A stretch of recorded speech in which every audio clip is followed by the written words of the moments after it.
103வது கந்தர் அலங்கார பாடல். இராப்பகலற்ற இடம் காட்டி யான் இருந்தே துதிக்க குரா புனை தண்டையந்தாள் அருளாய் கரி கூப்பிட்ட நாள் கராப்பட கொன்ற கரி போற்ற நின்ற கடவுள் மெச்சும் பராக்கிரம் வேலா நிருத சங்கார பயங்கரனே. முருகப்பெருமானே, திருவடி தண்டையை கொடு. நீ உன்னுடைய திருவடி தண்டையை கொடு. ராப்பகல் இரவு பகல் இல்லாத இடத்தில் நான் இருந்து உன்னை வணங்குகின்றேன். ஒளியும் எதுவுமே இல்லை, இருட்டான நிலை, இரவு பகல் எதுவுமே இல்லாத ஒரு நிலை, நிதிகற்ப சமாதி நிலை.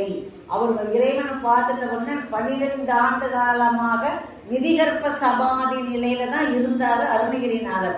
அந்த முத்தை தருபத்தி திருநகை ஒரு பாடலை பாடிட்டு 12 வருடம் நிதிகற்ப சமாதி நிலை.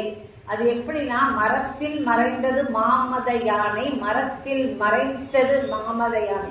ஒரு சொல்வார் திருமூலர் சொல்வார் 4 லைன்ல.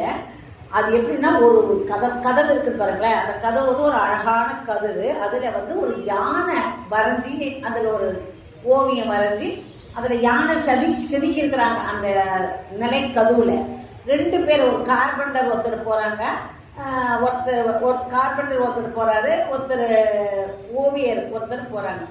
2 பேரும் போயிட்டு பேசிக்கினே போறாங்க. அந்த மரத்தை பார்த்தோம்னா நல்ல அழகான சித்திர வேலைப்பாடு இருந்தது. இந்த யானை எவ்வளவு அழகா இருக்குதுன்னு ஒருத்தர் சொல்றாரு. அந்த சித்திரத்தை பார்த்து ஒருத்தர் சொல்றாரு, அந்த தச்சக்காரர் இருக்கிறார், தச்சர் இப்போ கார்பெண்டர் பண்ணனால இந்த மரம் எவ்வளவு நல்லா இருக்கு. மரம் வந்து இந்த ஜாதி மரம், அந்த ஜாதி மரம், தேக்கு மரம் அப்படி சொல்றாங்க. இந்த மரத்தை பார்க்கறவனுக்கு யானை தெரியல, யானையை பார்த்தவனுக்கு அந்த மரத்தை தெரியல. அதுதான் அது வந்து நிதிகற்ப சமாதி நிலை. நம்ம ஒன்ன நினைச்சா நம்ம அந்த நினைவிலேயே இருக்கும், வேற மற்ற எதுவும் தெரியாது. அதனால இது நிதிகற்ப சமாதி நிலையில இருந்து உன்னை நான் வணங்குவேன். ஏன்னா அந்த நிலை எப்படி வரும்னா, நமக்காக வராது, இறைவன் கொடுத்தால்தான் நமக்கு வரும் அந்த நிலை. நிதிகற்ப சமாதி நிலை என்பது நம்மளால அவரா அருணகிரிநாதரா 12 வருஷம் தானாம இல்லை, இறைவன் நாட்களை எழுதி முத்தை தரு பக்தி பாடல் பண்ணிட்டு நிதிகற்ப சமாதி நிலையை கொடுத்ததுனாலதான் ஒரு 12 வருஷமா இருந்தார். அதனால அந்த நிதி கற்ப சமாதி நிலையை எனக்கு கொடு, அப்போ உன்னுடைய திருவடியை நான் நினைப்பேன். இரவு பகல் இல்லாத நிலை, ஒளியும் இல்லாத நிலை, நீ வேறு நான் வேறு என்று இல்லாமல் 2 கலந்து இருப்பான். புறா புனை துதிப்பேன், குரா புனை தண்டை அணிந்தால், குரா மலர்களை அணிந்த தண்டை அணிந்த காலு. அப்ப அருளாய் எனக்கு அருள் புரிவாய. நீ யாருடைய மாப்பிள்ளை? யானை வந்து கஜேந்திர மோட்சம் தெரியுறீங்களா? கஜேந்திர முதலை வந்து கூப்பிடுச்சு. முதலை வந்து அது பார்த்துட்டே இருந்தது. அது யானை வந்து மலரை இழுத்துட்டு போய் நித்தியப்படி சுவாமிக்கு அர்ச்சனை பண்றது. அன்னைக்கு அதை எடுக்கும் போது அது காலை பற்றி கொள்ளுது. இந்த முதலை பட்டு அங்க ஆதி மூலமே நாங்க கத்துது. யானை கஜேந்திரன் கத்துறாரு, யானை ஆதி மூலமே கட்டினா அங்க இருந்த தாயார் பக்கத்துல உட்கார்ந்து இருப்பாராம். அது சொல்லுவாங்க எங்க பயணத்துல, ஏன் ஓடுறாரு அவரு. அந்த துண்டு கூட மேல் துண்டு விழுந்துச்சான் அவருக்கு. மேல் துண்டு விழுந்து கருடாழ்வார கூட எதிர்பார்க்கலையாம். ஆழ்வார கூட எதிர்பார்க்கல. துண்டு விழுந்தது கூட தெரியாம போய் ஓடுறாராம் அந்த யானை காப்பாற்றுவதற்காக. கஜேந்திர மோட்சம் தான்.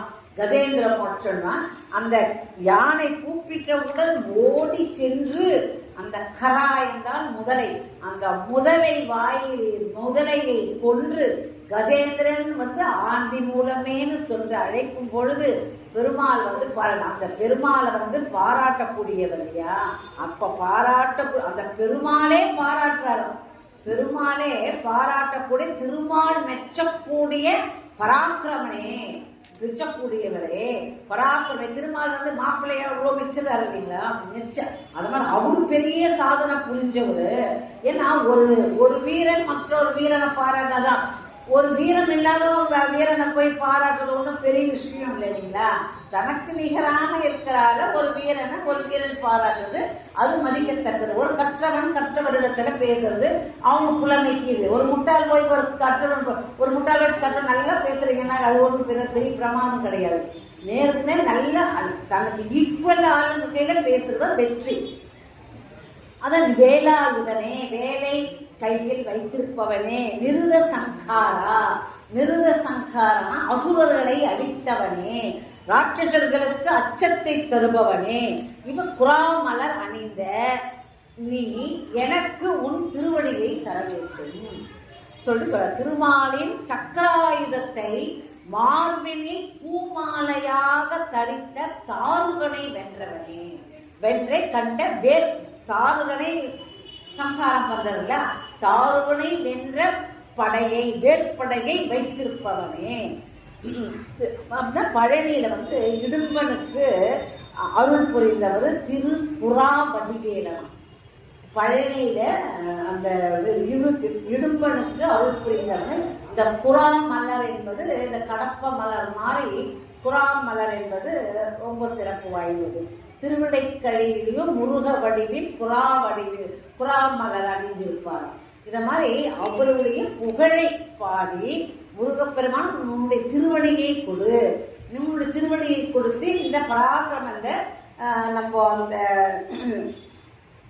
சமாதி நிலையிலிருந்து உன்னுடைய திருவடியை வணங்குவேன். ஆனா இந்த மாதிரி நீ இவரோட பெயர் மாப்பிள்ளையாச்சே, அவரால் யானை கஜேந்திரனை காத்தவரே, அவருடைய மாப்பிள்ளை, அந்த மாமனார் மெச்சிய மருமகனாய் இருக்கிறவனே, பராக்கிரமசாலையே, வேலாயுதத்தை கொண்டவனே, நீ உன் திருவடியை கொடு, குறாம் மலரை அணிந்தவனே அப்படின்னு இறைவன் அருணகிரிநாதர் முருகப்பெருமான வேண்டார்.